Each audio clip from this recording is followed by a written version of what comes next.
موت سے 40 دن پہلے کیا ہوتا ہے؟ موت سے 40 دن پہلے انسان کے جسم میں ایک خاص نشانی ظاہر ہونے لگ جاتی ہے۔ جب بندے کو اس دنیا کو چھوڑ جانے کا وقت آتا ہے اور پھر موت سے 40 دن پہلے حضرت جبرائیل علیہ السلام اس بندے کو آ کر کیا کہتے ہیں؟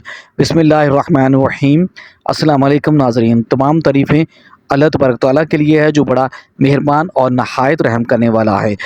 کروڑوں راہ درود و آقا دو جہاں نبی کریم صلی اللہ علیہ وآلہ وسلم پر، آپ کی آل اولاد پر اور عام کے تمام اصحاب پر اللہ تعالیٰ مغفرت فرمائے، آپ کی، میری اور ساری امت کے مسلمانوں کی، آمین۔ اللہ تعالیٰ قرآن پاک کی سورۃ المومنین میں ارشاد فرماتا ہے کہ کیا تم یہ خیال کرتے ہو کہ ہم نے تجھے بیکار پیدا کیا اور تمہیں ہماری طرف لوٹ کر نہیں آنا؟ محترم ناظرین، کیا آپ جانتے ہیں کہ جس دنیا کے اندر ہم جی رہے ہیں یہ ایک دھوکہ ہے، اور یہ خوبصورت اور دلکش نظر آنے والی دنیا ہماری آنکھوں پر ڈالا ہوا ایک پردہ ہے۔ اس پردے کے پیچھے کا منظر بہت ہی خوفناک اور ہیبت ناک ہے۔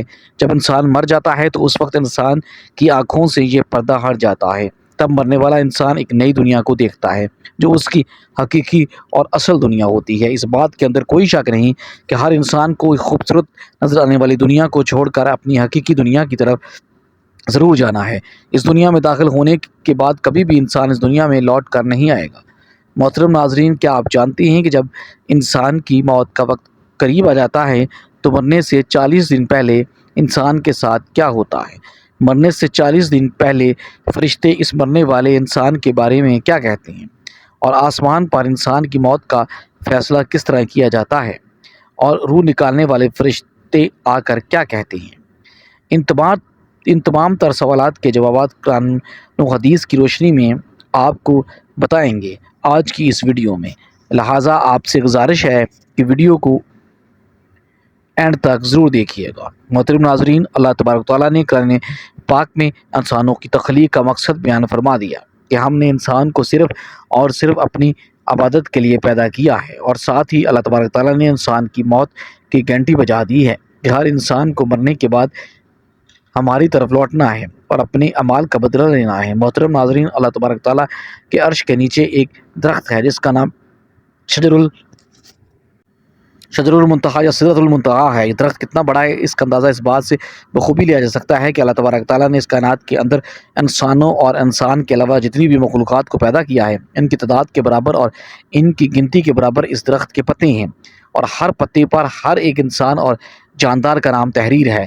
محترم ناظرین، روایات میں آتا ہے کہ جب انسان کی موت کا وقت قریب آتا ہے اور اس کی عمر ختم ہوتی ہے اور انسان کی موت واقع ہونے میں 40 دن باقی رہ جاتے ہیں، تو اس وقت حضرت عزیز علیہ السلام کے سامنے اس درخت کا ایک پتا گر جاتا ہے، اور اس پتے پر اس بندے کا نام تحریر ہوتا ہے جس کی موت واقع ہونے والی ہوتی ہے۔ اس طرح جب شجر المنتہا سے جس انسان کے نام کا پتا گر جاتا ہے، اس وقت آسمان کے تمام فرشتے اس شخص کو مردہ کہنا شروع کر دیتے ہیں، اور وہ مرنے سے 40 دن پہلے فرشتوں کی لسٹ میں مردہ لکھ دیا جاتا ہے۔ محترم ناظرین، اس طرح وہ انسان جس کے نام کا پتہ گر چکا ہوتا ہے وہ دنیا میں 40 دن تک زندہ رہتا ہے، اور جب اس کی زندگی کے 40 دن پورے ہو جاتے ہیں تو ملک الموت حضرت اسرائیل علیہ السلام اس کے پاس آتے ہیں اور اس شخص کے سامنے آ کر بیٹھ جاتے ہیں۔ اس وقت بندہ اپنی بیماری کی تکلیف میں ہوتا ہے۔ جب وہ ملک الموت حضرت عزیز علیہ السلام کو دیکھتا ہے تو ان کو دیکھ کر گھبرا جاتا ہے اور ان سے پوچھنے لگتا ہے کہ تم کون ہو؟ تو حضرت ملک الموت علیہ السلام عرض کرتے ہیں کہ میں ملک الموت ہوں اور میں تمہاری روح قبض کرنے کے لیے آیا ہوں۔ محترم ناظرین، ملک الموت حضرت اسرائیل علیہ السلام کی یہ بات سن کر وہ مرنے والا شخص اپنے منہ کو پھیر لیتا ہے اور اس وقت اس کی آنکھیں پتھرا جاتی ہیں۔ اس وقت ملک الموت حضرت اسرائیل علیہ السلام اس مرنے والے شخص سے فرماتے ہیں کہ کیا تو مجھ کو نہیں جانتا؟ میں وہ ہوں جس نے تیری اولاد کی، تیرے ماں باپ کی اور تیرے رشتہ داروں کی روح کو قبض کیا ہے، اور آج وہ وقت بھی آ گیا ہے جب میں تیری روح کو قبض کروں گا، اور تو دیکھ لے گا اپنی اولاد اور اپنے عزیز و اقارب کو جو تجھ سے پہلے موت کا ذائقہ چکھ چکے ہیں۔ تو میں موت ہوں جو تجھ سے پہلے اگلے لوگوں کو فنا کر چکا ہوں، جبکہ وہ لوگ تجھ سے زیادہ نے دنیا کو کیسے پایا؟ تو مرنے والا شخص کہے گا کہ میں نے دنیا کو بے وفا اور مکار پایا۔ اس کے بعد اللہ تعالیٰ کے حکم سے دنیا اس شخص کے پاس آئے گی اور اس مرنے والے سے کہے گی کہ اے نافرمان، تم نے اپنے رب کی کس قدر نافرمانی کی ہے اور کس قدر تم نے اپنے گناہ کیے ہیں۔ تمہیں بہت سارے لوگوں نے سمجھایا اور نصیحت کی باتیں سنائیں، لیکن تم نے کسی کی بات نہ مانی۔ تم یہ سمجھتا رہا کہ میں اس دنیا میں ہمیشہ ہمیشہ رہوں گا اور مجھے موت نہیں آئے گی۔ اس کے بعد وہ دنیا جس سے انسان ساری زندگی محبت کرتا رہا اور اپنی آخرت کو چھوڑ کر گناہوں کے اندر مبتلا رہا، اس وقت وہی دنیا اس مرنے والے شخص سے کہے گی کہ میں تجھ سے اور تیری اعمال سے بیزار ہوں۔ اس کے بعد اللہ تعالیٰ کے حکم سے اس مرنے والے شخص کا مال اس کے سامنے آئے گا اور اسے کہے گا، اے نافرمان، تو نے ناحق اور ناجائز طریقے سے مجھے حاصل کیا اور تو مجھ کو گناہوں کے اندر خرچ کرتا رہا۔ اگر تو اپنا مال غریبوں مسکینوں پر خرچ کرتا تو آج میں تیرے کام آتا۔ محترم ناظرین، اس کے بعد مرنے والا انسان کی زبان بند ہو جاتی ہے، اور جب مرنے والے انسان کی زبان بند ہو جاتی ہے تو اس کے بعد 4 فرشتے اس کے پاس آتے ہیں اور سلام کہتے ہیں۔ جب پہلا فرشتہ آتا ہے تو مرنے والے شخص کو سلام کرتا ہے اور سلام کرنے کے بعد اس بندے سے کہتا ہے کہ اے اللہ کے بندے، میں تیری روزی پر موکل فرشتہ ہوں۔ میں نے پوری روئے زمین میں مشرق سے لے کے مغرب تک تیری روزی کو تلاش کیا، مگر تیری روزی کا ایک بھی لقمہ میں نے کہیں نہیں پایا۔ اس کے بعد دوسرا فرشتہ آتا ہے اور سلام کرنے کے بعد اس مرنے والے شخص سے کہتا ہے کہ اے اللہ کے بندے، میں تیرے پانی پہ موکل فرشتہ ہوں۔ میں نے پوری روئے زمین میں مشرق سے لے کے مغرب تک تیرے پانی کو تلاش کیا، لیکن تیرے پینے کے لیے مجھے ایک قطرہ بھی نہ ملا۔ پھر اس کے بعد تیسرا فرشتہ آتا ہے اور سلام کرنے کے بعد کہتا ہے، اے اللہ کے بندے، میں تیری سانس پر موکل فرشتہ ہوں۔ میں نے پوری روئے زمین میں مشرق سے لے کے مغرب تک تیری سانس کو تلاش کیا، مگر تیرے لیے اب ایک بھی سانس نہ پائی۔ اس کے بعد چوتھا فرشتہ اس مرنے والے شخص کے پاس آتا ہے اور سلام کے بعد کہتا ہے کہ اے اللہ کے بندے، میں تیری عمر پر معقل فرشتہ ہوں۔ میں نے مشرق سے لے کر مغرب تک جھنڈا، مگر تیری عمر کا ایک حصہ بھی نہ پایا۔ اس کے بعد نامہ اعمال لکھنے والے 2 فرشتے اس مرنے والے شخص کے پاس آتے ہیں اور اس کا نامہ اعمال دکھاتے ہیں۔ جب مرنے والا شخص اپنے نامہ اعمال کو دیکھتا ہے تو اس وقت میت کی آنکھوں سے آنسو جاری ہو جاتے ہیں اور مرنے والا وہ شخص اپنے دائیں بائیں دیکھنا شروع ہو جاتا ہے اور اپنا نامہ نہ پڑھنے سے ڈرتا ہے۔ اس کے بعد ملک الموت جب عزیز علیہ السلام تبارک تعالیٰ اللہ کے حکم سے شخص کی روح کو قبض کر لیتا ہے، اور اس طرح وہ مرنے والا شخص جو اس دنیا کو اپنا سب کچھ سمجھتا رہا، اس دنیا کو چھوڑ کر اپنی حقیقی دنیا میں چلا جاتا ہے۔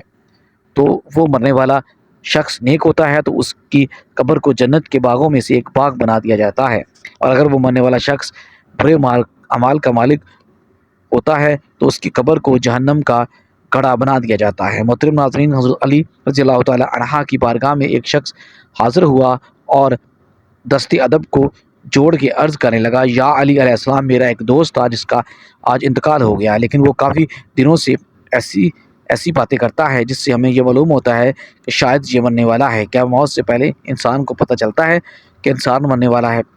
بس یہ کہنا تھا۔ تو حضرت علی رضی اللہ تعالیٰ عنہ نے فرمایا، اے شخص، یاد رکھنا، اللہ تبارک تعالیٰ نے علم ملک الموت میں عالم بیا اور عالم ارواح کے بیچ میں ہر انسان کے لیے ملک ارواح رکھا ہے، جو اسے آنے والی مصیبتوں پریشانیوں وقت کے بارے میں آگاہ کرتا ہے۔ اللہ اپنے بندوں سے بہت پیار کرتا ہے اور انسان موت کو ختم ہونے کا نام سمجھتے ہیں۔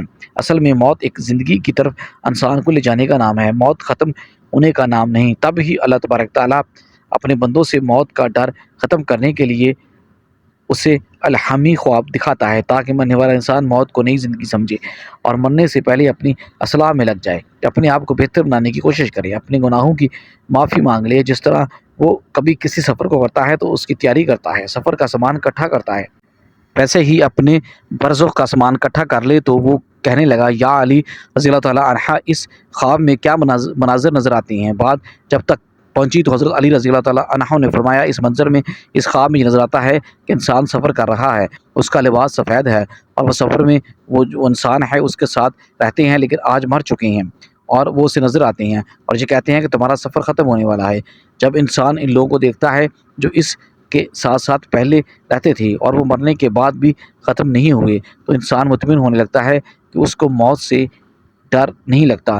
تو کہنے لگا، یا علی رضی اللہ تعالیٰ عنہ، انہوں نے اگر کوئی ایسا خواب دیکھا تو اسے معلوم کیسے ہوا کہ یہ الہامی خواب تھا یا شیطانی؟ حضرت علی رضی اللہ تعالیٰ عنہ نے فرمایا، جب بھی اس قسم کا خواب دیکھو تو اگر خواب دیکھنے کے بعد تم ڈرنے لگو، پریشان ہونے لگو تو سمجھ جانا وہ خواب دیکھنے کے بعد تم ڈرنے لگے، پریشان ہونے لگے تو سمجھ جانا وہ خواب شیطانی ہے۔ لیکن اگر اس خواب کے بعد تم مطمئن ہونے لگو اور تمہیں موت سے پیار ہونے لگے تو سمجھ جانا یہ رحمانی خواب ہے۔ محترم ناظرین، ایک مرتبہ ملک الموت یعنی حضرت اسرائیل علیہ السلام اللہ تعالیٰ کے پیغمبر حضرت یعقوب علیہ السلام کے پاس پہنچے تو حضرت یعقوب علیہ السلام نے پوچھا کہ تم میری روح قبض کرنے کے لیے آئے ہو یا مجھ سے ملاقات کرنے کے لیے؟ تو ملک الموت حضرت اسرائیل علیہ السلام نے عرض کیا، اے اللہ تعالیٰ کے پیغمبر، میں روح قبض کرنے کے لیے نہیں آیا ہوں بلکہ آپ سے ملاقات کے لیے آیا ہوں۔ تو حضرت یعقوب علیہ السلام نے فرمایا، ٹھیک ہے، لیکن جب تم میری روح قبض کرنے کے لیے آؤ تو میری جانب کوئی قاصد ضرور روانہ کرنا، کوئی پیغام میری طرف بھیج دینا۔ تو ملک الموت حضرت اسرائیل علیہ السلام نے کہا کہ میں آپ کی روح قبض کرنے کے لیے آؤں گا تو اس سے پہلے 2 یا 3 قاصد آپ کی طرف روانہ کروں گا، وہ آپ کو اطلاع دے دیں گے۔ چنانچہ ایک وقت آیا جب ملک الموت حضرت اسرائیل علیہ السلام اللہ تبارک تعالیٰ کے برگزیدہ نبی حضرت یعقوب علیہ السلام کے پاس اچانک آ گئے اور روح قبض کرنے کی بات کہی تو حضرت یعقوب علیہ السلام نے فرمایا کہ تو نے تو مجھ سے کہا تھا کہ میں کوئی قاصد بھیجوں گا، کوئی پیغام دینے والے کو آپ کے پاس بھیجوں گا، آپ کی روح کو اچانک قبض نہیں کروں گا۔ تو ملک الموت حضرت اسرائیل علیہ السلام نے فرمایا، میں نے آپ کی طرف قاصد بھیجے تھے، وہ بھی 3 قاصد بھیجے تھے۔ حضرت یعقوب علیہ السلام نے کہا، وہ کون سے قاصد تھے؟ تو ملک الموت حضرت اسرائیل علیہ السلام نے فرمایا، پہلا قاصد یہ تھا کہ آپ کی داڑھی اور سر کے سیاہ بال جو ہو گئے تھے وہ سفید ہونے لگے تھے، اور دوسرا قاصد میرا یہ تھا کہ آپ کے جسم میں جو طاقت اور توانائی تھی وہ ختم ہونے لگی تھی اور آپ کے جسم میں کمزوریاں آنے لگی تھی، اور تیسرا قاصد میرا یہ تھا کہ آپ کی کمر جو بالکل سیدھی تھی وہ آہستہ آہستہ جھکنے لگی تھی۔ تو یہ 3 نشانیاں ملک الموت حضرت اسرائیل علیہ السلام نے بتائی ہیں، ملک الموت کی نہیں۔ حضرت اسرائیل علیہ السلام نے فرمایا کہ ہر مرنے والے کے پاس تقریباً میرے قاصد آتے رہتے ہیں، لیکن لوگ ان کو نہیں سمجھتے، لوگان کو نہیں مانتے۔ اگر مرنے والا بندہ اپنی زندگی میں نیکی اور تقوی میں مشہور ہوتا، پھر اس کی موت کے بعد اس کا چہرہ خوبصورتی سے چمک اٹھتا، تو یہ ایک ایسی علامت ہے جس سے اچھا تاثر لیا جا سکتا ہے اور اس پر خیر کی امید کی جا سکتی ہے۔ مثال کے طور پر مرنے کے بعد لوگ اس کی تعریف کریں اور اس کے لیے دعائیں کریں تو یہ اس کے نیک ہونے کی نشانی ہے۔ اسی طرح زندگی میں اچھے لوگوں کی صحبت بھی انسان کے نیک ہونے کی نشانی ہے۔ اس نے خاتمے کے بعد بہت سے اسباب ہیں جن میں اللہ تبارک تعالیٰ کی اطاعت پر استقامت، اللہ تبارک تعالیٰ کے بارے میں حسن و ظن، سچائی، پرہیزگاری، توبہ، موت کو کثرت سے یاد کرنا اور دنیاوی چاہتے مختصر کرنا، آخرت کی فکر کرنا، نیککاروں لوگوں کی صحبت اختیار کرنا۔ محترم ناظرین، روح جب جسم کو چھوڑنے کے لیے بالکل تیار ہو جائے، یعنی تقریباً 24 گھنٹے پہلے، تو ہاتھ، پاؤں اور گھٹنوں کی جلد محسوسات ختم ہو جاتی ہیں، ان کا رنگ بدلنا شروع ہو جاتا ہے اور یہ نیلا یا ارغوانی رنگ اختیار کرنا شروع کر دیتی ہے۔ یہ نشانی واضح نشانی ہے، اس میں سانس اکھڑنا شروع ہو جاتا ہے اور بہتر طیب ہوتا چلا جاتا ہے اور دھیرے دھیرے بجھ جاتا ہے۔ حضرت عائشہ صدیقہ رضی اللہ تعالی عنہ سے روایت ہے کہ نبی کریم صلی اللہ علیہ وآلہ وسلم نے ارشاد فرمایا کہ جب اللہ تبارک تعالیٰ کسی بندے کو نیک وقت بنانا چاہتا ہے تو مرنے سے 1 سال پہلے ایک فرشتہ اس کے پاس بھیجتا ہے اور وہ اس کو درست کر دیتا ہے اور نیک عمل کی طرف خواہش دلاتا ہے یہاں تک کہ وہ نیک حالت میں مرتا ہے۔ اس سب لوگ کہتے ہیں کہ یہ شخص نیک حالت میں مرا ہے، اور جب ملک الموت حضرت اسرائیل علیہ السلام حاضر ہوتے ہیں اس وقت اللہ تبارک تعالیٰ اس کی کثرت میں رہنے کی جگہ یعنی وہاں کے سامان اور راحتوں کو جو اللہ تبارک تعالیٰ نے اس کے لیے مہیا کر رکھے تھے، تیار کر رکھے ہیں، اس کو دکھا دیتا ہے تو اس کی روح قبض ہو کر یہ نکلتی ہے۔ اس وقت یہ شخص اللہ تبارک تعالیٰ کے علامات کے لیے خواہش ظاہر کرتا ہے اور اللہ تبارک تعالیٰ اس کی ملاقات کو پسند بھی کرتا ہے۔ پھر ملک الموت حضرت اسرائیل علیہ السلام روح قبض کرتے ہیں، اور جب اللہ تعالیٰ کسی بندے کے ساتھ برا کرتا ہے تو مرنے سے پہلے 1 سال پہلے اس کے پاس ایک شیطان بھیجتا ہے، اس کو گمراہ کر دیتا ہے اور بہکاتا ہے یہاں تک کہ بری حالت میں مرتا ہے، اور سب لوگ کہتے ہیں کہ یہ بری حالت میں مرا۔ اور جب ملک الموت علیہ السلام حاضر ہوتے ہیں تو اس وقت اللہ تبارک تعالیٰ اس کی آخرت میں رہنے کی جگہ اس کو دکھاتا ہے تو اس کی روح خوف سے بدن کے اندر گھس جاتی ہے۔ اس وقت اللہ تبارک تعالیٰ کی ملاقات یعنی سامنے آنے کو یہ پسند نہیں کرتا اور نہ ہی اللہ تبارک تعالیٰ اس کی ملاقات کو پسند کرتا ہے۔ پھر ملک الموت حضرت جبرائیل علیہ السلام اس کی روح کو سختی سے کھینچ کر قبض کرتا ہے، اور کتاب الفضا کے منصب اسی حدیث کی تشریح میں کہتے ہیں کہ ملک الموت حضرت اسرائیل علیہ السلام کو بلانے پر جان اس طرح نکلتی ہے جیسے سپیرہ سام کو اس کی سوراخ سے بلائے اور مومن اور کافر دونوں کے جسموں سے روح نکلنے کی حالت یکساں ہوتی ہے، تو فرق صرف یہ ہے کہ مومن کی جان تو خود نکل جانا چاہتی ہے اور کافر کی جان منہ تک آ کر جسم کے اندر واپس جانا چاہتی ہے۔ حضرت جابر رضی اللہ تعالیٰ عنہ سے روایت ہے کہ میں نے نبی کریم صلی اللہ علیہ وسلم کو وفات سے 3 دن قبل یہ فرماتے ہوئے سنا کہ تم میں سے جو کوئی مرے تو اس حالت میں مرے کہ وہ اللہ تبارک تعالیٰ کی نسبت اچھا گمان رکھتا ہے، اور اچھا گمان اللہ تبارک تعالیٰ کے ساتھ اعمال اصال سے پیدا ہوتا ہے۔ بس حاصل ارشاد ہے کہ اعمال و صلاح کی پابندی اس قدر کرو کہ مرتے وقت اللہ تبارک تعالیٰ کے ساتھ حسن و ظن پیدا ہو جائے۔ محترم ناظرین، حضرت انس رضی اللہ تعالیٰ عنہ فرماتے ہیں کہ نبی کریم صلی اللہ علیہ وآلہ وسلم نے ارشاد فرمایا کہ دیکھو تم میں سے جو کوئی مرے تو اس حالت میں مرے کہ وہ اللہ پاک کی نسبت اچھا گمان رکھے، کیونکہ اللہ تبارک تعالیٰ سے اچھا گمان رکھنا جنت کی قیمت ہے، یعنی اللہ کو اللہ تعالیٰ سے حسن ظن پیدا ہو گیا ہے وہ جنت میں چلا جائے گا۔ روایت ہے کہ حضرت عمر رضی اللہ تعالیٰ عنہ سے فرمایا گیا کہ نبی کریم صلی اللہ علیہ وسلم نے جب اللہ تعالیٰ کسی بندے کو دوست رکھتا ہے، اس کو پسند کرتا ہے، تو اسے شہد جیسی خوشگوار چیز دے دیتا ہے، یعنی اعمال صالحہ اور اخلاق حسنہ کی توفیق عطا فرما دیتا ہے۔ صحابہ کرام رضی اللہ تعالیٰ عنہ نے عرض کیا یا رسول اللہ صلی اللہ علیہ وسلم کس طرح شریک کرتا ہے؟ تو آپ صلی اللہ علیہ وسلم نے ارشاد فرمایا مرنے سے پہلے نیک اعمال کرتا ہے یہاں تک اس کے پڑوسی اس سے خوش ہو جاتی ہیں۔ حضرت سلیمان فارسی رضی اللہ تعالیٰ عنہ سے روایت ہے کہ میں نے نبی کریم صلی اللہ علیہ وآلہ وسلم کو فرماتے ہوئے سنا کہ میت کو موت کے وقت پیشانی سے اگر پسینہ آئے، ان کے آنسو اور ناک کے سوراخ کشادہ ہوں تو یہ اللہ تبارک تعالیٰ کی رحمت ہے اور اس پر نازل ہوئی ہے۔ اگر وہ اس طرح آواز نکالے جس طرح نوجوان اونٹ جس کا گلا گھونٹا گیا ہو، رنگ پھیکا پڑ گیا ہے اور جاگ ڈالنے لگے، تو یہ اللہ تبارک تعالیٰ کے عذاب نازل ہونے کی علامت ہے۔ محترم ناظرین، موت کے وقت مومن کی پیشانی پر پسینے آنے کی ایک وجہ یہ بھی ہے کہ مومن کو بوجہ شدت موت کے پسینہ آ جاتا ہے جو اس کی پیشانی پر نمودار ہوتا ہے، اور اس کی وجہ سے اسے گناہوں سے آزادی ملتی ہے اور اس کے درجات بلند ہوتی ہیں۔ دوسری وجہ یہ ہے کہ پسینہ آنے سے اس طرف اشارہ ہے کہ اس شخص نے دنیا میں مشکلات برداشت کر کے پسینہ ہو کر اس کے اعمال حاصل کیا اور اپنے نفس کو تنگی میں ڈال کر پسینی ہو کر نماز ادا کی، روزے رکھے ہیں۔ یہی کام اللہ تعالیٰ کو پسند ہے اور اسی کی مقبولیت کی علامت ہے، جس سے واضح ہو رہا ہے کہ یہ شخص اللہ تعالیٰ کے حضور نیک اعمال لے کر جا رہا ہے۔ آنکھوں میں آنسو انا اس بات پر دلیل ہیں کہ یہ شخص جب دنیا میں عبادت کرتا تھا تو اللہ تبارک تعالیٰ کی یاد میں اس کے آنسو بہتے تھے۔ خیال رہی کہ حضرت آدم علیہ السلام توبہ کی قبولیت سے پہلے اتنا زیادہ روئے تھے کہ اس کی مثال دنیا میں نہیں ملتی۔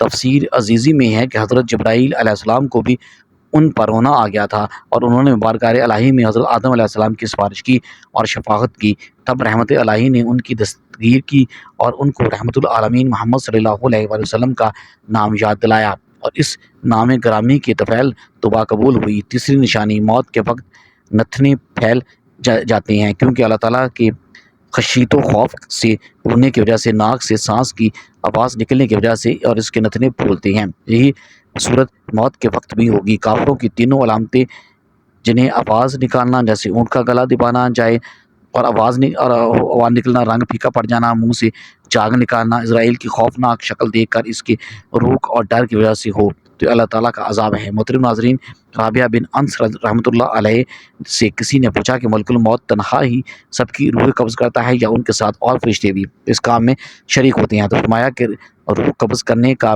کام انہی کے حوالے سے ہے، لیکن اس کام پر ان کے ساتھ بہت سے فرشتے مدد کے واسطے دیے گئے ہیں، اور ملک الموت حضرت اسرائیل علیہ السلام ان کے سردار ہیں۔ ان کا ہر قدم دنیا کے پرچم کے برابر ہے۔ پوچھا گیا مومنوں کی روح کہاں رہتی ہے؟ فرمایا 7ویں آسمان کے اوپر سدرۃ المنتہا کے پاس۔ حضرت ابو ہریرہ رضی اللہ تعالیٰ عنہ سے مروی ہے کہ نبی کریم صلی اللہ علیہ وسلم نے ارشاد فرمایا جب انسان مر جاتا ہے تو اس کے اعمال کے ثواب کا سلسلہ ان سے منقطع ہو جاتا ہے، مگر 3 چیزوں کے ثواب کا سلسلہ باقی رہتا ہے۔ نمبر 1 صدقہ جاریہ، نمبر 2 راستے میں پڑی اینٹ جس سے راہگیر نفع حاصل کرے، اور نمبر 3 صالح اولاد جو مرنے کے بعد اس کے لیے دعا کرے۔ اس ایسے مال جن کا تعلق دنیاوی زندگی سے ہوتا ہے، ان کے اثرات مرنے کے بعد دنیا میں ہی ختم ہو جاتے ہیں۔ اللہ تبارک تعالیٰ ہمیں نیک اعمال کرنے کی توفیق عطا فرمائے۔ اللہ تبارک تعالیٰ سے دعا ہے کہ اللہ پاک ہمیں نیک عمال کرنے کی توفیق عطا فرمائے۔ حضور نبی کریم صلی اللہ علیہ وآلہ وسلم کی محبت کے اندر جینا مرنا نصیب فرمائے۔ مٹی ہو۔ آپ کو آج کی ویڈیو پسند آئی ہوگی، ویڈیو اچھی لگی تو لائک اور شیئر ضرور کیجئے. کامنٹ باکس میں اللہ تعالیٰ کے 99 ناموں میں سے ایک نام ضرور لکھیں. اور ویڈیو میں تب تک کے لیے اللہ نگہبان. اللہ حافظ.